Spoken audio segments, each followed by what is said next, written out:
So now that I'm done making computers out of pasta, I'm taking a little bit of time to review the Onikuma Pro K1B Pro gaming headsets. They asked me to review this product for them. Let's step into it a bit. So first things first, first impressions.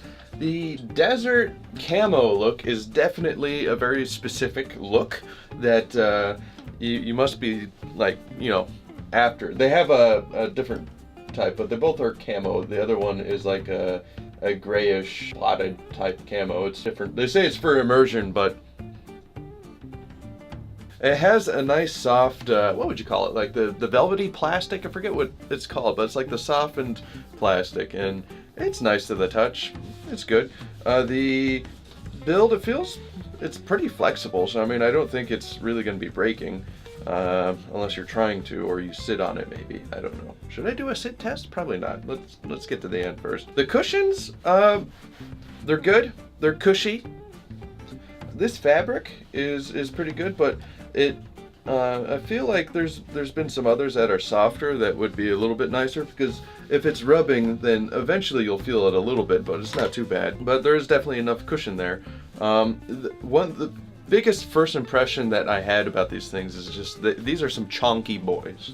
They're larger than a lot of other gaming headsets, but there are a lot of gaming headsets that are this big, and I think it's another thing that's due to preference. Sometimes you don't like anything that's this big. Sometimes you like it smaller, but it's up to you. Just note that they are big. I've got a big head, so this is what they look like when they're on. And the microphone goes up and down, so if you don't want it in your face, like if you're not playing online with anyone, then you can just put it up, but then put it down the rest of the time. They are LED. Let me pop this in. We'll talk about the cord in a second, but just so you can see the full design with the looks. See, it is LED. On the side, you have to plug it into the USB port for that to work, but that's there if you like it. Merely cosmetic, that's it. This doesn't really offer any extra sound boosting by using the power from the USB. It doesn't do anything like that. So, something to know. Now for the design, the comfort when these are on your head. They're not the most perfectly balanced headphones, since they're a bit chunkier and a little bit heavier. Unless you balance it on your head properly,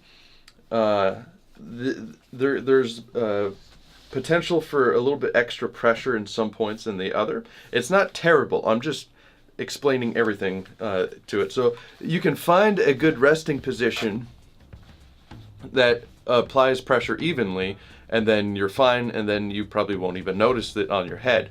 But if you don't do that, it kind of can put pressure in spots to make it a little less than comfortable. But that's with some adjustment, and I think it's also just due to them being a little heftier. But anyway, they're less than $30, so this is well beyond the realm of true complaint for the design. Now, the cord is a very thick braided cord, definitely sturdy. I don't see this breaking on you any point soon. I think everything else will break before the cord does, which is good, because the cords on headphones tend to fray more than anything. And then halfway down you have their controller with the volume knob and the microphone on and off. So this is like a kill switch. This is a mute switch. So with it in the down position, it shuts it off, and with it in the up position, it turns it on. You'll know that because the microphone icon is at the top. So if you meet it with a switch, then it's on. It doesn't have as clear of an on-off switch as others might. And then at the very end, you have a single 3.5 millimeter jack, which if you're plugging this into a controller is what you would plug it into. And then if you're using PC, then they included this splitter for the regular audio and then the microphone input line. I don't know if you exactly have to use it, but it's kind of better to separate the two if you can. Like the top of my PC case has it, so I just jam it in there, and then since the USB is kind of hanging there anyway, I plug it in and get the LEDs. I don't really care about the LED on headphones because I'm not the one looking at it, and then sometimes with some games the LED on the microphone might screw you up, but some people like it. So again, entirely choice. I'm just telling you what's in this thing. All right, now as far as the sound quality, the sound I think is pretty good. I've even just listening to music, I find it enjoyable. It tends to focus on the mids for the audio spectrum. A little less for the higher notes, and definitely not too bassy. I think with gaming headsets, it would be good to have a little bit more bass. But that's just me. I mean, if your game has explosions or booms or anything like that, you're probably going to want to have a little bit more bass. But mids are good, and it is clear with that. Playing some more open-ended environmental games, I can hear things really well between the left and the right, so it kind of gives you that surround immersion, which is decent. These aren't noise canceling in any way. I'm talking about what noise canceling as in you can still hear outside since they're not like kind of sealed around your ear, so you won't be deaf to the world with them on.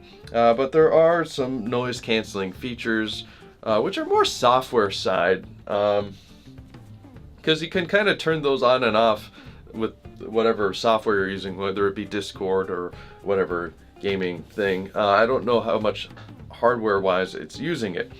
So back to that, the voice quality, I was playing games with some friends and they said they heard me pretty well, although it wasn't as clear as they normally heard me, because usually I use a high-end cardioid mic when doing it because I'm extra like that. So they said it wasn't as good as that, which I wouldn't expect because it's just a little itty-bitty microphone, but they said they heard me just fine and it wasn't any issues. In fact, sometimes when I use a cardioid mic, programs like Discord have a hard time keeping that signal consistent for whatever reason. I think it's just because it's solely on the USB, and I don't know, acts up sometimes. But this going directly into the audio ports does help it, and it also helps not hearing the feedback. So either way, win some, lose some.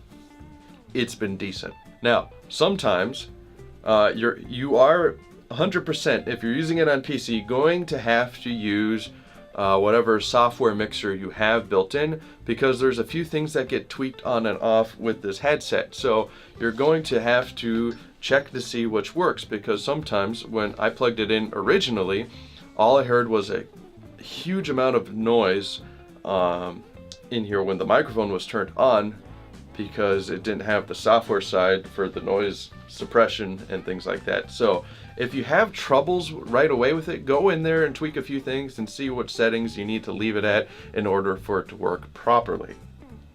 I think that's important to note, because after that they'll work fine. So that's all I have to say today about this product. I do like it. I have been using it.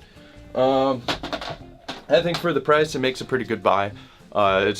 Gaming headsets can be pretty expensive, and if you're trying to look for a compromise in your price range, I think this does pretty well.